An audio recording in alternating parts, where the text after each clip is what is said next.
평소에 기분이 너무 왔다 갔다 해. 조울증 아닌가? 아유, 정신과야 그거 한 번 먹으면 중독되는 거 아니야? 머리가 망가진다던데. 정신과 의사세요? 그러면은 제 마음도 읽고 그런 거 아니에요? 정신과? 마음만 굳게 먹으면 되는 걸 무슨 치료를 받는다고? 네가 의지가 약해서 그래? 정신과 의사들이 보여주는 정신과의 속살, 어디서도 듣지 못했던 정신과의 속사정 이야기, 내부자들. 지금 바로 시작합니다.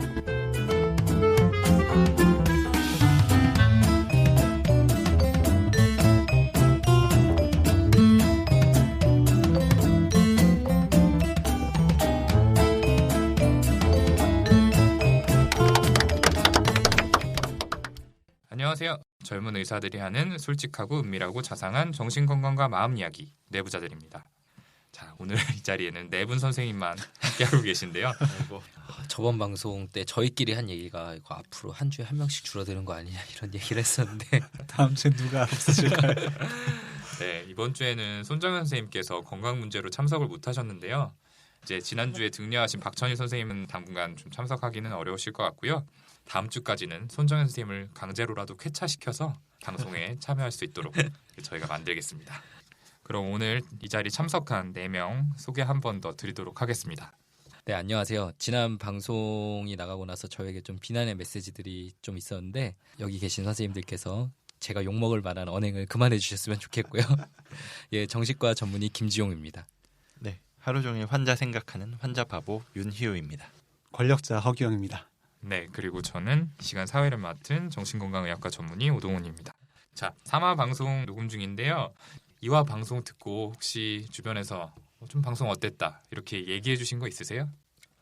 저는 지난 방송 듣더니 다른 방송에 비해서 되게 대본 티가 많이 난다는 얘기를 들었어요. 혹시 그 의협 회장 출마하는 출마의 변? 아니요, 그죠. 거긴 오히려 제 진심이 약간 우러나와서 그런지 아, 그런 얘기 그분 없었거든요. 말고 아마 앞부분이었던 것 같아요. 그분은 상당히 격해지시는 모습이었는데 부끄럽더라고요.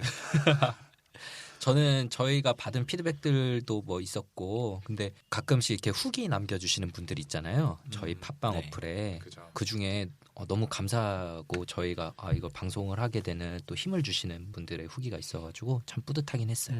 네, 저희한테 많은 관심 보여주시고 계신 것 같아서 뿌듯하고 또 항상 감사하게 생각하고 있습니다. 그리고 이제 저는 SNS 허세남 에피소드에 관해서 방송 들으신 분께 문의가 들어온 게 있었는데요. 거기서 저희가 자존감 이야기, 나르시즘 이런 얘기들이 나왔었잖아요. 그래서 그 방송 들으신 분이 친구 중에 주변 평가에 너무 예민하게 반응하고 이런 사람이 있어서 걔가 나르시스트였구나라고 생각이 돼서 얘기를 해줬대요. 그랬더니 이제 그분께서는 아니야, 난 자존감이 너무 높아서 주변 사람들이 나에 대해 뭐라고 하는 걸 못 참는 거야 이렇게 반응하셨다는데 사실 자존감이 좀 어려운 개념이거든요. 정확히 어떤 건지는 대부분 모르실 거고요. 저희도 뭐 정신과 의사가 되기 전엔 잘 몰랐던 개념이잖아요. 근데 저희가 너무 짧은 시간에 얘기하려다 보니까 너무 저희 입장에서만 말하고 청취자분들에 대한 배려는 부족하지 않았나 뭐 이런 생각도 들었어요. 그죠. 아무래도 저희가 좀 짧은 시간 동안에 많은 내용을 담으려다 보니까 좀 설명이 충분하지 않았던 부분도 있을 것 같고 사실 정신과라는 게 그렇잖아요. 개개인의 특성이 다 다르기 때문에 저희가 어떤 설명을 드린다고 해도 그거를 일괄적으로 적용하기는 조금 어려울 수도 있다는 점 양해해 주셨으면 좋겠습니다. 저희가 진료실에서 환자분들 진료할 때 실제로 분석을 해드려도 무슨 소리냐 아니다라고 하는 경우도 사실 많이 있기도 하고요. 그러셨어요? 전 다 그렇구나. 역시 넘어가던데. 김지용 선생님 당황스럽죠. 역시 에릭남을 닮은. 네, 에릭남까지 닮았는데 능력도 좋아서 아무도 진료에 컴플레인이 없으실 것 같네요. 아마 속으로는 아닌데 싶어도 선생님 얼굴 보면 그래 에릭남이니까 참자. 에릭남 했을 거예요. 그분은 정말 잘생기고 훌륭하신 분이지만 내가 더 잘생기고 훌륭하다. 저를 가만히 두셨으면 좋겠습니다. 아무튼 이런 피드백들도 다 저희 방송에 대한 관심이라고 생각을 하고 제가 감사하게 받겠습니다. 방송 많이 들어주셔가지고 순위도 오르고 그래서 기분이 좋은데 네. 이렇게 올라가다 보니까 약간 특별한 꿈을 한 게 꾼 것 같아요. 에릭남 닮은 지용이 형하고 동훈이하고 저하고 셋이서 TV에 녹화를 하러 갔는데 저만 스튜디오에 들어가지 못하고 쫓겨나는 그런 꿈을 꿨었거든요. 그래서 상당히 서운하고 역시 잘생긴 게 최고다 이런 생각이 들었었는데 뭐 그런 개꿈을 꾸셔요. 저는 나오지도 않았네요. 저도 서운합니다. 많이 너무 서운하신가 봐요. 너무 서운해요. 여기서 한 번 더 말씀드리자면은 허규영 선생님은 국민 배우 정우성 씨를 많이 닮았죠. 아, 갑자기 이런 똑같죠. 얘기로 넘어오면 네. 저희 셋이 이렇게 스튜디오에 갔을 때 허규영 선생님은 다른 곳에서 화보 촬영하고 계셨을 거예요. 그래서 꿈에 안 나왔겠고. 갑자기 그렇죠. 에릭 지용 김 선생님이 물타기 시전하시네요. 아무튼 저희 미남 선생님들과 함께 하고 있는데 사실은 이제 윤희 선생님 제일 잘 나가죠. 뭐 로컬에서 이제 입지도 탄탄하시고 이번에 이제 분당에서 이제 정신분석 전문으로 이제 하신다는 얘기를 들었습니다. 부럽습니다. 자 누구보다 앞서 나가고 계십니다. 아주. 사실 이제 꿈 이야기 방금 윤희 선생님이 해주셨는데 그러고 보니까 이렇게 중요한 일 앞두고 꿈 같은 거 꾼 적 좀 많았던 것 같아요. 그렇죠. 뭐, 특별히 생각나시는 꿈 이야기 있으세요? 선생님들 직접 경험하신. 저는 중요한 일 앞두고 꾼 꿈은 아닌데 15년 전에 꾼 꿈인데 아직도 너무 생생한 꿈이 있어서 제가 이렇게 2003년에 꾼 꿈인데 양떼 사이를 제가 이렇게 걷고 있었는데 갑자기 뭐가 다리를 콱 무는 거예요. 그래가지고 뭐야 양이 발도 물어? 이러고 딱 돌아보니까 돼지가 한 마리가 중간에 섞여가지고 발을 물고 있길래 딱 놀라면서 깼는데 발이 아픈 거예요. 이거 대박이다. 누구한테 말도 안 하고 태어나서 처음으로 로또를 샀어요. 그런데 숫자 한 개도 안 맞고 그 뒤로 15년 동안 다시는 로또를 한 번도 사지 않았다는 그때 굉장히 설렜었는데 네. 다행이네요. 그때 되셨으면 지금 이 자리 함께하지 못하셨겠죠. 그러니까요. 안타깝네요. 저는 또 생각나는 게 이제 항상 어렸을 때 시험을 앞두고 꿨던 꿈이 있어요. 항상 1등하는 꿈? 그런 게 아니고 이제 제가 골목길을 걷고 있을 때 갑자기 이제 하늘에 떠 있는 태양이 이렇게 점점 커지면서 저를 덮치려고 하는 거예요. 그래서 제가 그 덮치려는 태양을 피해서 골목골목을 막 이렇게 달아나는데 결국에는 아무리 도망을 가도 끝까지 쫓아와서 저를 이렇게 완전히 잡아먹고 마는 그런 꿈을 반복적으로 꿨던 기억이 납니다. 그리고 비의 노래가 생각나네요. 태양을 피하는 방법. 한번 불러주시죠. 미쳤네. 제가 생각할 땐 그때 오동원 선생님 굉장히 여자들한테 인기가 많아서 그런 여자들에게 이제 덮쳐지는 제가요? 그런 아니요. 저는 학업에 공포 집중하고 있어서. 라든지 그런. 네. 그러니까 얼마나 본인은 원치 않지만 얼마나 부담스러울 정도였으면 모르겠네. 집어치우시죠, 진짜. 근데 저희가 뭐 너무 드립들이 오늘 막 나가는데 저희가 정신과 의사를 하면서 이런 얘기 솔직히 좀 많이 듣지 않아요? 뭐 진료실에서도 듣기도 하고 그냥 주변 지인분들에게 듣기도 하는데 나 이런 꿈 꿨는데 뭐 좀 한번 해석해 달라. 뭐 진료실에서는 선생님 제가 이번에 이런 꿈을 꿨는데 이러면서 얘기하시는 경우들이 많이 있잖아요. 그죠. 저 정신과 의사가 되고 나서 저희가 듣는 여러 가지 질문 중에서 꿈에 대한 얘기가 좀 많이 있었죠. 많이들 좀 궁금해하시는 부분이기도 하고 사실 정신과에서 한 부분을 차지하는 화두이기도 하기 때문에 첫 번째 정비소 시간에서는 정신과에서 생각하는 꿈이 어떤 건지 꿈을 어떻게 다루는지 이런 점들에 대해서 얘기를 해보려고 합니다.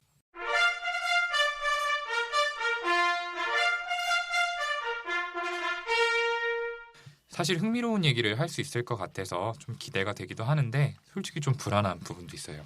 이 꿈 해석이라는 게 이론도 많고 어려운 일이라서 저희처럼 젊은 치료자들한테는 조금 피하고 싶은 주제이기도 하거든요. 그래서 요즘 대가들이 하는 말 중에 정신과 의사들이 흔하게 가지고 있는 잘못된 생각이 환자의 꿈을 다룰 때 내가 이걸 완전히 정확하게 해석해줘야 되는데 이런 부담감을 가지고 있다는 얘기가 있어요. 근데 이게 다 어떻게 보면 프로이드 때문에 그런 거거든요. 꿈의 해석이라는 책 읽어보셨어요? 네, 뭐 읽어는 봤죠. 네, 저도 이해는 안 되지만 읽어는 쉽게 해설된 봤지만 정신과 전문의인 저도 읽었지만 내가 읽은 건지 안 읽은 건지 좀 많이 어렵거든요. 굉장히 어려운 책인데 그게 이제 프로이드가 처음으로 꿈을 정신과의 영역으로 가지고 들어온 시작이에요. 근데 그 책에서 꿈 하나를 완벽하게 해석하려는 시도를 했었어요. 그래서 저희도 알게 모르게 이런 부담감을 가지고 있는 거죠. 우리도 꿈을 완전하게 해석해줘야 된다. 그래서 일종의 부작용 같은 게 아닌가 그렇게 생각을 해요. 그렇죠. 프로이트가 워낙 사실 현대 정신과에서 차지하는 입지가 크고 탄탄하기 때문에 그런 생각이 좀 드는 것 같은데 방금 선생님이 프로이트가 꿈을 정신과의 영역으로 가지고 들어왔다 이 얘기를 해주셨는데 그럼 프로이트를 기점으로 전과 후에 꿈에 대한 관점이 어떻게 좀 달라졌을까요? 그거는 제가 얘기를 해볼게요.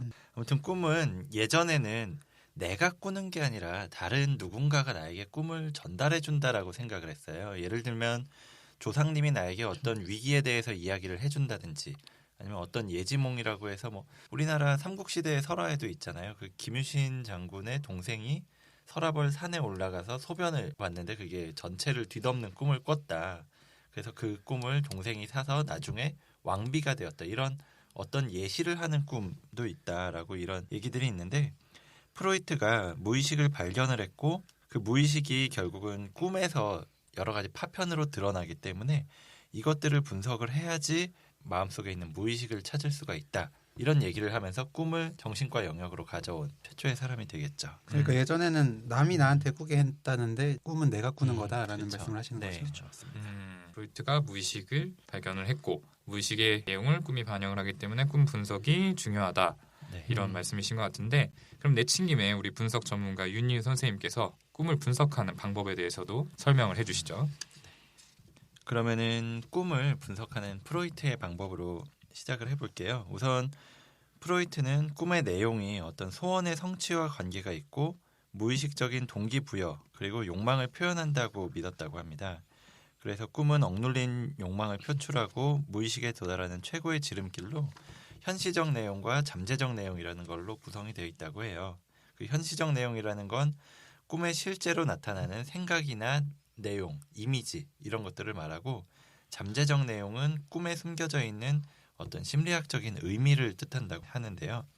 이 잠재적 내용이 꿈을 꾸는 사람이 잠에서 깨어나도록 위협을 할 수가 있습니다. 그래서 여러 가지 방어 기제들, 전치라든지 투사, 상징화, 압축 같은 것들을 통해서 현시적 내용으로 잠재적 내용을 가리거나 둔갑하는 걸 하게 되죠. 그래서 꿈은 무의식의 소망이 현실에서 다양한 방식으로 꼬이고 꼬여서 나타내는 내용이라서 즉시적으로 의미를 파악하기는 어렵습니다. 이제 중요한 얘기 좀 윤희 선생님이 해주셨는데 솔직히 조금 이해하기 조금 네. 어려우실 수 있을 것 청취자분들 같아요. 들으시면 무슨 말인가 하실 것 네, 같아요. 저도 무슨 말인가 싶기도 하네요. 이 말 들었을 때 이해하기 어려웠죠. 그래서 윤희 선생님이 조금 여러분들이 이해하기 쉽게 예시를 하나 들어주셨으면 좋겠는데요. 네, 그러면 한번 예를 들어볼게요. 어떤 친구의 여자친구를 보고 첫눈에 반한 남자가 있다고 가정을 해볼게요. 근데 그 남자가 그 친구의 여자친구를 보고 돌아온 날, 그날 밤의 꿈의 내용입니다. 그날 밤에 친구가 가방에서 사과를 꺼내서 남자한테 건네주고 그 남자는 그걸 받아서 베어무는 그런 꿈을 꿨다고 이야기를 합니다. 근데 뭐 얼핏 보면은 별로 관계가 없어 보이지만 이거를 다른 방식으로 해석을 해볼 수가 있죠. 이거 예전에 윤희 선생님이 꾸셨던 꿈이신 거죠? 아니요, 저는 이건 동훈 선생님께 들었었던 꿈입니다. 이게 제 꿈인가요? 오동훈 선생님이 뭐 시도 때도 없이 사과 이렇게 베어 먹으시더라고요. 그 친구 되게 피눈물 흘렸겠네요. 조금 위험할 수도 있으니까요. 우리 드립은 조금 자제해 주시고 방금 이제 꿈 예시 하나 들어주셨는데 이 꿈이 좀 어떤 의미를 가지고 있는 건지 해석 좀 해주시죠. 예, 좀 이렇게 해석해 볼 수 있을 것 같아요.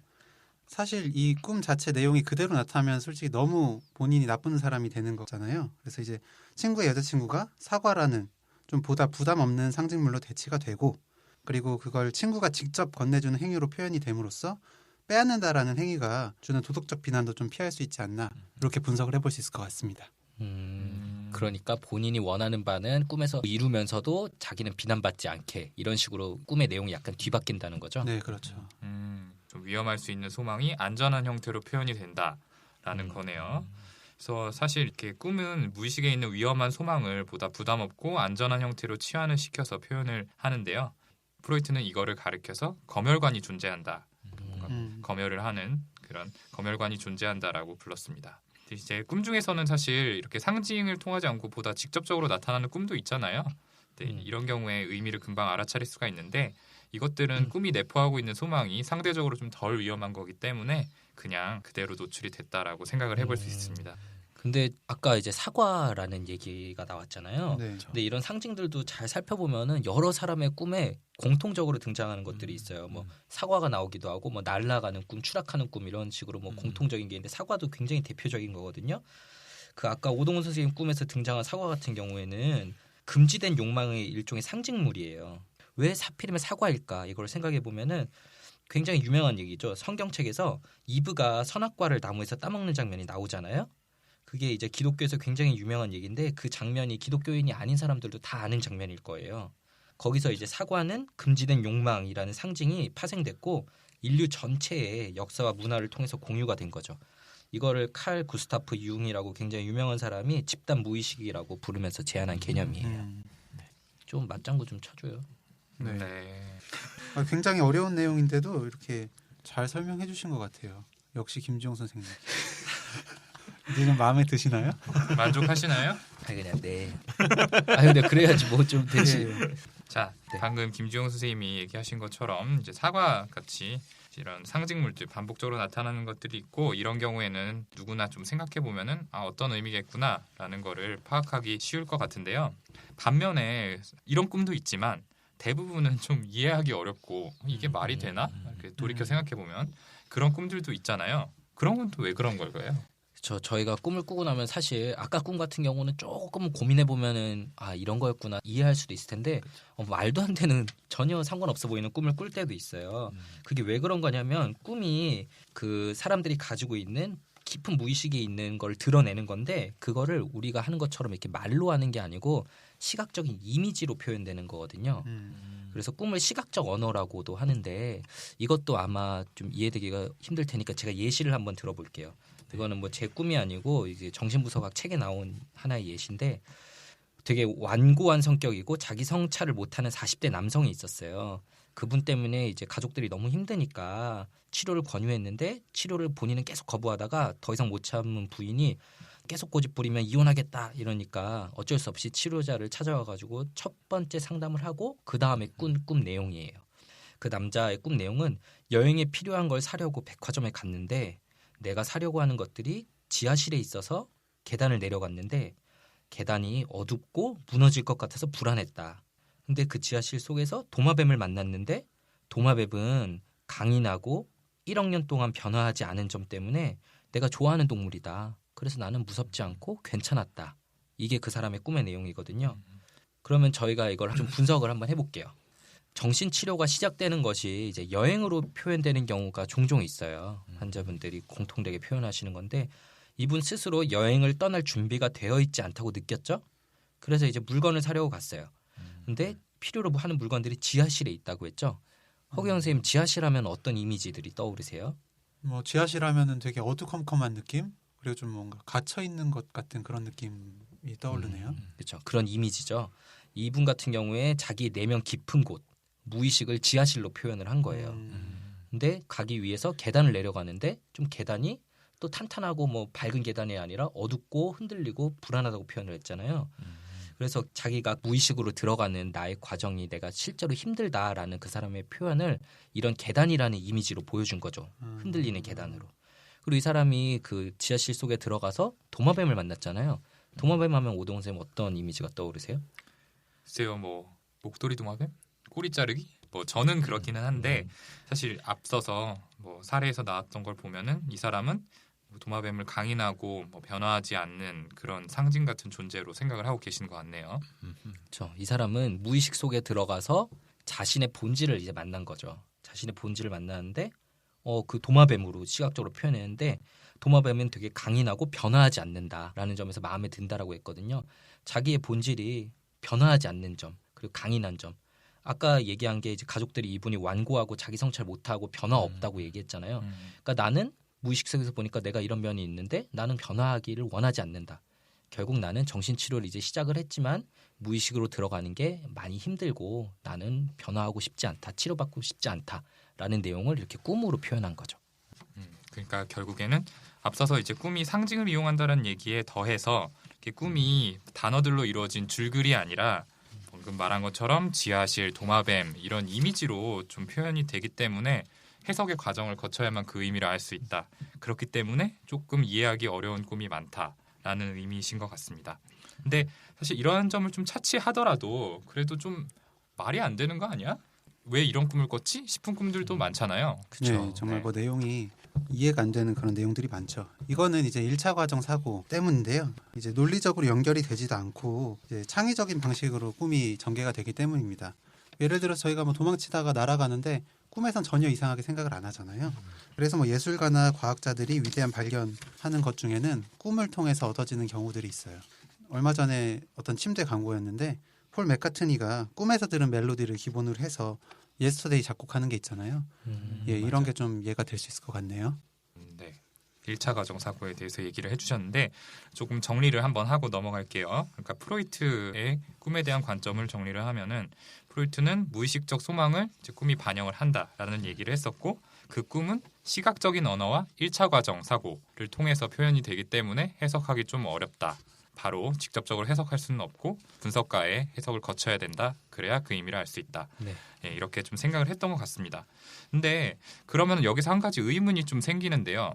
꿈에 나오는 내용들이 정말 내가 무의식에 가지고 있는 욕망이나 소망을 표현한 건가라는 생각이 좀 들어요. 그러니까 주변 분들이 이런 얘기를 하거든요. 꿈에서 누군가를 때리거나 죽였다든지 아니면 어떤 분은 직장 동료와 성관계를 가지는 꿈을 꿨는데 너무 선명해서 내가 뭐 죄를 저지른 것처럼 좀 죄책감이 들었다 이런 얘기들도 해주셨는데 여기에 대해서는 어떻게 생각하세요?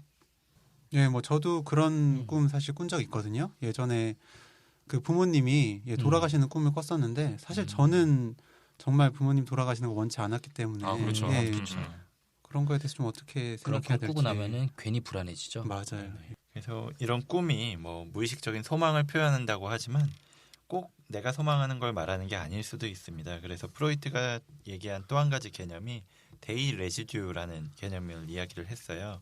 이게 무의식적 소망과 함께 어떤 꿈을 꾸는 시점에 처한 환경적인 요인 때문에 뭐 낮 동안 경험한 일의 잔상이라든지 이런 것들이 꿈으로 만들어진다고 할 것 같습니다. 그래서 그렇게 부모님이 돌아가시는 꿈을 꾼 시점에서 중간에 뭐 약간 내가 불안한 마음 상태에 놓여 있었을 때 낮에 뭐 부모님 생각을 해볼 수도 있고 아니면은 누군가가 죽는다라는 그런 생각을 문득 했었던 것들이 나도 모르게 합쳐지는 거예요. 그래서 전혀 다른 이야기들이 한꺼번에 연결이 되면서 부모님이 돌아가신다 이렇게 꿈에 나올 수도 있다고 이야기를 했습니다. 그쵸. 꼭 생각뿐만이 아니라 그냥 내가 낮에 여기저기서 주워들었던 뭐 기억들, 그냥 뭐 본 것들 이런 것들도 꿈에 그냥 합쳐져서 나오기 때문에 꼭 소망만을 표현하는 건 아니라는 게 그렇죠. 꿈이 100% 무의식에 들어있는 내용만으로 이루어진 게 아니다라는 말씀이신데 그래도 어쨌든 프로이트는 사실 무의식을 탐색할 수 있는 방법 중에서 가장 중요한 것 중 하나를 꿈을 분석하는 거라고 생각을 했습니다.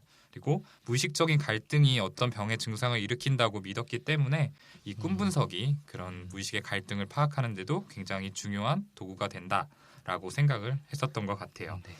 그러면 이제 정신과에서 꿈을 다룰 때 프로이트 외에는 혹시 다른 관점은 또 없는지 그게 좀 궁금한데요. 그렇죠. 뭐 다른 관점들도 많이 있어요. 그거를 저희가 이 자리에서 다 뭐 소개해드릴 수는 없을 거고 대표적인 몇 개를 얘기해 보자면 대인관계 정신치료를 굉장히 강조한 해리 스택 설리반 같은 경우에는 꿈을 분석하는 거는 별 의미가 없다. 꿈은 그냥 정신작용의 하나일 뿐이다. 그래서 그 사람의 대인관계에서 드러나는 일종의 패턴을 분석하는 게 더 의미가 있는 거다. 꿈 해석보다. 이렇게 얘기를 했고요. 그리고 요즘 굉장히 갑자기 유명해진 알프레드 아들러라는 사람이 있어요. 개인 심리학의 거두고 이제 이 사람이 프로이드의 정신분석학 학파가 꿈을 해석하는 방법을 이렇게 비난을 했거든요.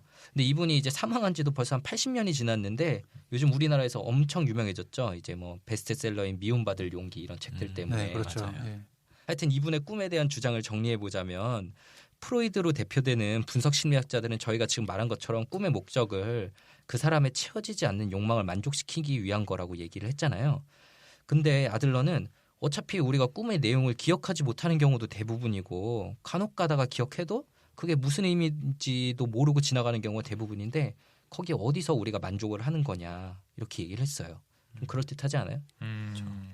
근데 우리가 꿈을 꾸고 나면 기억은 못하더라도 뭔 뜻인지 몰라도 감정이 뭔가 남잖아요. 그렇죠. 뭐 상쾌하다든지 찝찝하다든지 불안하다든지. 그렇죠. 그래서 아들러는 꿈의 목적이 꿈이 불러일으키는 감정에 있는 게 틀림없다. 꿈은 그 감정을 일으키기 위한 도구에 지나지 않는다. 우리는 꿈속에서 자기 자신을 달래고 있는 거다. 이렇게 주장을 한 거죠. 어차피 생각도 안 나는 꿈의 내용보다는 그 꿈을 꾸고 난 후에 어떤 감정이 남느냐 이게 더 중요하다는 얘기네요. 근데 이것도 조금 어렵게 느끼실 수 있을 것 같은데 예를 하나 들어주시면 좋을 것 같아요. 네, 한번 예를 들어볼게요. 시험을 앞둔 어떤 손정현 학생이라고 하죠. 손정현 학생이 시험을 앞두고 있다고 하는데 정현이는 시험을 너무 치기 싫고 피하고 싶어요. 근데 정현이는 원래 또 어려움이 있을 때 도피하는 방식을 주로 택한 사람이에요. 그래서 정현이가 시험 전날 꿈을 꾸는데 꿈 내용이 이제 자기가 막 전쟁터에서 싸우는 꿈이구나 아니면은 구덩이 앞에서 떨어지지 않기 위해서 막 도망쳐야 하는 꿈을 꿨어요. 이거를 좀 한번 아들러식으로 해석을 해보자면 시험은 사실 간단한 문제잖아요. 근데 본인이 도망치고 싶은 두려움을 더 정당화하기 위해서 그 간단한 문제를 전쟁이나 막 구덩이 같은 과장된 은유로 묘사를 한 거죠. 그럼 일어나고 나면은 안 그래도 시험 치기 싫었는데 내가 뭔가 꿈꾸고 나더니 무섭다, 더 가기 싫다 이런 감정을 더 지지해 주는 거죠. 결국 꿈을 통해서 시험을 회피하고 도망치고 그러는데 도움이 될 만한 감정을 만들어낸 거다. 근데 현실적으로 보면 정현이에게 해줘야 되는 조언은 너 어리광 부리지 말고 시험 보러 가 이런 조언을 해줘야 되잖아요. 그렇죠. 예, 근데 그냥 꿈은 그 사람 자신의 감정을 달래주고 그냥 지지해 주는 거예요. 근데 이런 경우에 있어서는 꿈이 도움이 되지 않겠죠? 그래서 아들러는 꿈이 주는 감정을 조심해야 한다 이렇게도 본 거예요. 그러니까 꿈에서 구덩이라든지 전쟁이라든지 이런 거에 대한 의미 파악에 집중하기보다는 이걸로 시험을 회피하고 도망치는 데 도움을 될 만한 감정을 만들어낸 거다. 여기에 집중해서 또 환자분한테 접근을 해야 된다라고 아들러가 주장을 한 거네요. 네. 자, 이렇게 크게 두 가지 관점, 이제 프로이트 앞서서 이야기했었고, 그리고 방금 아들러 이렇게 두 가지의 꿈에 대한 관점을 알아봤는데 정리하는 차원에서 이제 실제로 앞서서 윤희 선생님이 네. 에릭남을 닮은 지용이 형과 평범한 제가 등장하는 꿈을 꿨다라고 했잖아요. 그러면 그 꿈을 가지고 분석가를 방문한 상황을 한번 직접 보면서 좀 두 가지 관점이 어떻게 차이가 있는지 확인을 해보면 좋을 것 같습니다. 꼭 그 꿈으로 해야 되나요? 네, 그러면 이제 분석가 허규영 선생님의 오피스에 우리 31세 남성 윤희우 씨가 방문한 상황을 한번 보도록 네, 하겠습니다. 참고로 허규영 선생님은 프로이드 학파로서 정신분석학을 전공하고 있는 상황입니다. 안녕하세요. 네, 안녕하세요. 예, 지난주에 좀 어떻게 지내셨나요? 지난주에는 좀 바쁘기는 했는데 그래도 별 일은 없었던 것 같아요. 뭐 직장 정리하고 이러느라 여러 가지 준비할 것들은 있었는데 그건 그렇고 어떤 꿈을 하나 꾼 게 있는데 그게 무슨 뜻인지 좀 궁금한 게 있기는 하네요. 그 꿈에 대해서 좀 자세히 말씀해 줄 수 있나요? 네, 그 꿈이 완전히 기억이 나진 않는데 어떤 좀 허름한 건물 앞에서 제가 박근혜 전 대통령을 만난 거예요. 그 어울리지 않게 검은색 정장을 입고 있는 상태였는데 저한테 담배가 있냐라고 물어보시더라고요. 그래서 있다라고 해서 한 대 꺼내서 드리고 불도 붙여드리고 저한테도 피워도 된다고 해서 저도 한 대 딱 피웠는데 불을 붙이고 나니까 갑자기 엄청 멋있는 오픈카를 탄 지용이 형하고 동훈이가 등장을 하는 거예요. 그러면서 저거 봐, 쟤 담배 못 끊을 줄 알았어 라고 하면서 비웃으면서 휙 가버리는 그런 꿈을 꿨어요. 근데 그게 너무 선명해가지고 한동안 내가 진짜 담배를 피웠나? 라는 생각이 들어서 옷을 막 뒤져보고 했는데 다행히 남은 담배가 없어서 담배 안 핀 게 맞구나 알게 됐었던 그런 꿈을 꿨는데 꿈이 무슨 뜻이지? 하는 이런 생각이 좀 들었었던 것 같아요. 네, 일단 윤희훈님이 최근에 금연 때문에 좀 힘들어하고 계신 건 알았었는데 저는 이 꿈에서 조금 더 궁금했던 게 그 지용 형이랑 동훈이라는 분을 말씀하셨잖아요. 네. 예, 혹시 이분에 대해서 좀 떠오르는 게 더 있는지 말씀해 줄 수 있나요? 그러고 보니까 저게 떠오르네요. 제가 요즘에 그 지용이 형이나 동훈이 이렇게 같이 내부자들이라고 팟캐스트 방송을 하고 있는데 그게 처음에 생각했던 것보다 뭐 반응이 좋아서 기분이 좀 좋거든요. 그런데 어느 날 또 한 가지 꿈이 이 방송이 유명해져서 TV 프로그램에 저희가 게스트로 초대를 받은 꿈을 꿨었어요. 네. 거기에 녹화를 하러 어느 방송국에 가서 엘리베이터를 타고 스튜디오가 있는 10층으로 딱 올라갔는데 그 스튜디오에 들어가려고 하니까 에릭남 닮은 지용이 형하고 동훈이는 들여보내주는데 저는 보안 요원들이 가로막는 거예요. 그래서 왜 그러냐, 나도 들어가겠다 이렇게 얘기를 했는데 당신은 잘생긴 것도 아니고 여자들한테 인기 있는 것도 아니니까 출연할 수 없다라고 하면서 저를 확 밀어서 실랑이를 하다가 갑자기 10층 아래로 뚝 떨어지는 그런 꿈도 그게 기억이 나네요. 네. 혹시 그 두 분하고 뭐 어떤 일이 있었나요? 뭐 크게 일이 있었던 거는 아니고 아까 말한 대로 그런 방송을 같이 하고 있는데 요즘 들어서 특히 SNS에서 홍보를 하면 그분들에 대해서는 상당히 막 칭찬도 많이 나오고 그러는데 제 얘기는 하나도 없었던 것 같기도 하고 그렇네요. 네. 일단 꿈 내용에 대해서 이제 잘 말씀해 주셨고요. 제가 일단 생각하기로는 거기 이제 두 분이 윤희님을 좀 비웃고 지나갔다고 했잖아요. 네. 그리고 최근에 그 두 분들에 대해서 좀 부러워하고 그런 마음이 있었던 것 같은데 그런 것 때문에 본인이 언제라도 잘못되고 혹시나 이제 뒤처지지 않을까라는 그런 불안이 무의식 속에 좀 있었던 것 같고 그게 이제 빌딩에서 떨어진다는 그런 모습으로 좀 나타나지 않나 싶어요. 그리고 이제 박근혜 전 대통령도 나왔다고 하는데 그분이 이제 요즘에 추락하는 그런 이미지와 맞물려서 그런 상징으로 나타나지 않았나 그렇게 좀 생각이 듭니다. 네, 좋습니다.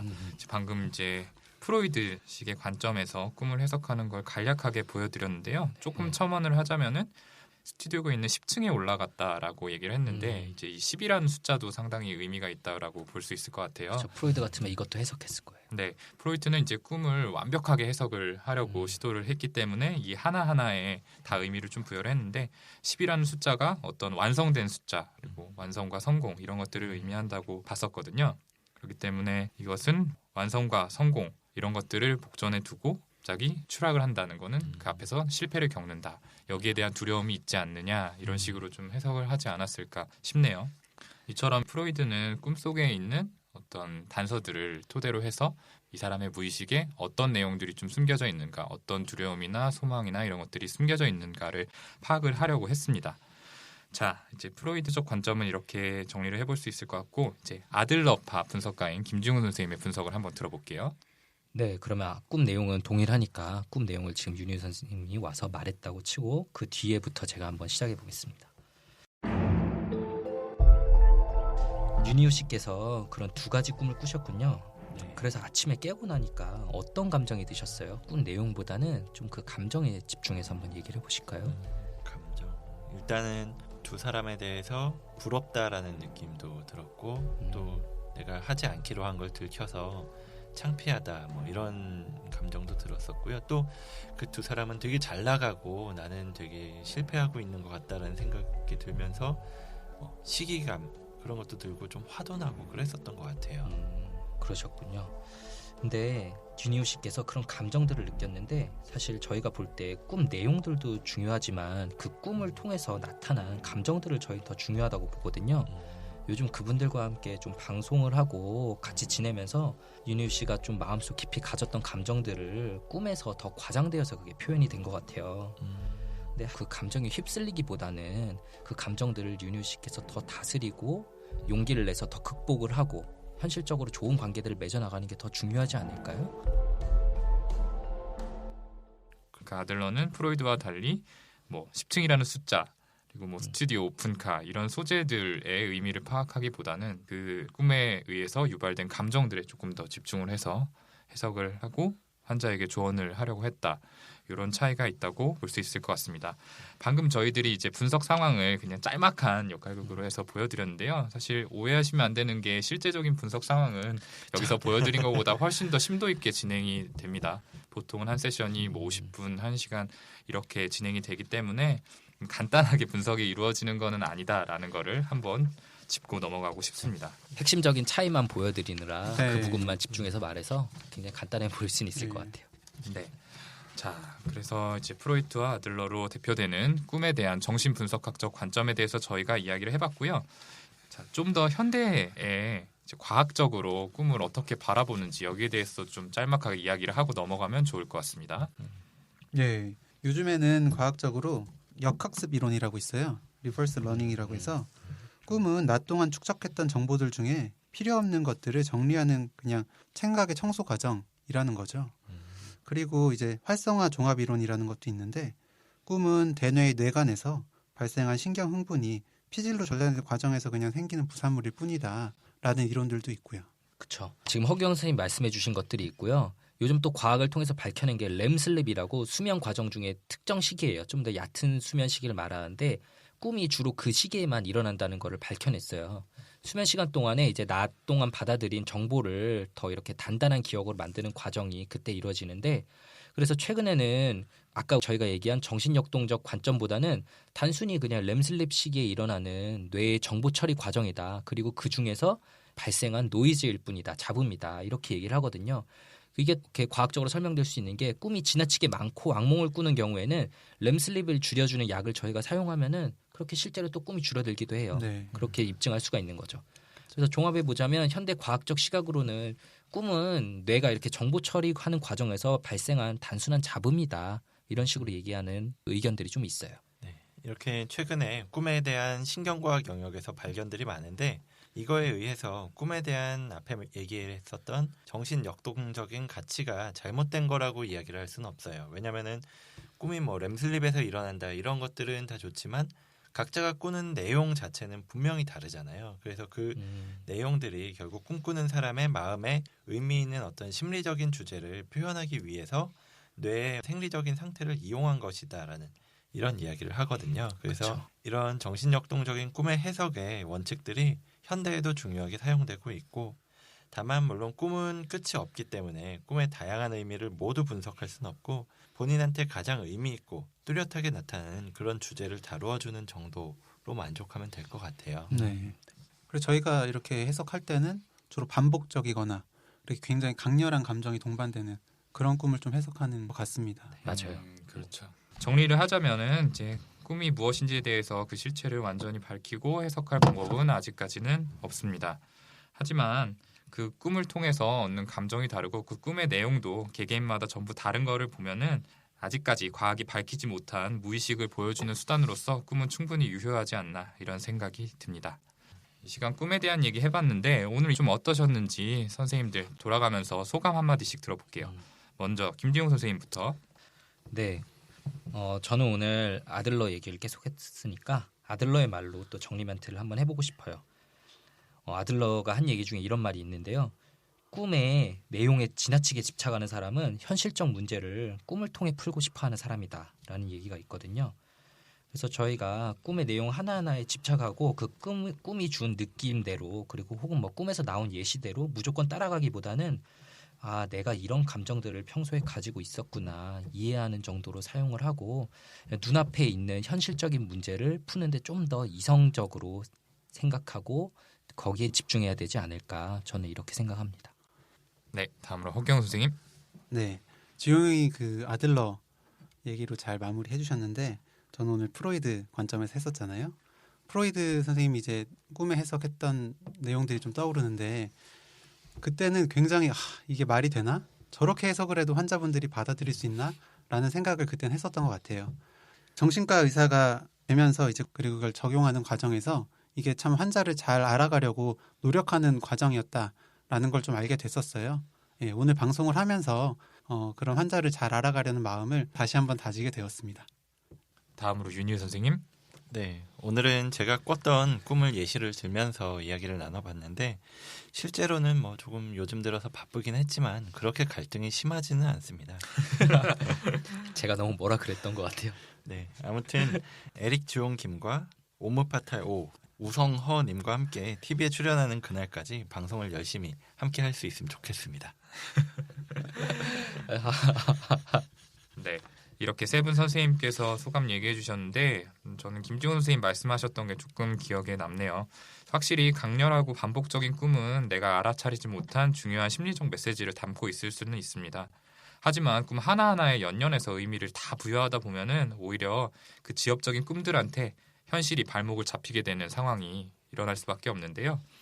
그래서 말 그대로 꿈은 꿈이다라는 걸 생각하고 꿈 자체에 집착하기보다는 그것을 현실을 파악하는 하나의 방향키 정도로 생각해 주셨으면 좋겠다. 이런 말씀을 좀 드리고 싶습니다. 마지막으로 메일 주소와 알려주는 전담이신 손정현 선생님께서 안 계신 관계로 윤희 선생님께서 오늘 대신 사연, 질문, 피드백 보내주실 주소 말씀해 주세요. 네, 저희 메일 주소는 brainrich6gmail.com이고요. brainrich 숫자 6 gmail.com입니다. 네, 윤희 선생님 얼굴에 진짜 안도가 피어나는 모습이 굉장히 상당히 어렵네요. 네, 이렇게 첫 번째 정비소 시간에서는 꿈에 대한 이야기를 다뤄봤고요. 저희는 바로 2부 얘 왜 이러는 걸까요? 에서 다시 찾아뵙도록 하겠습니다. 감사합니다. 감사합니다. 감사합니다.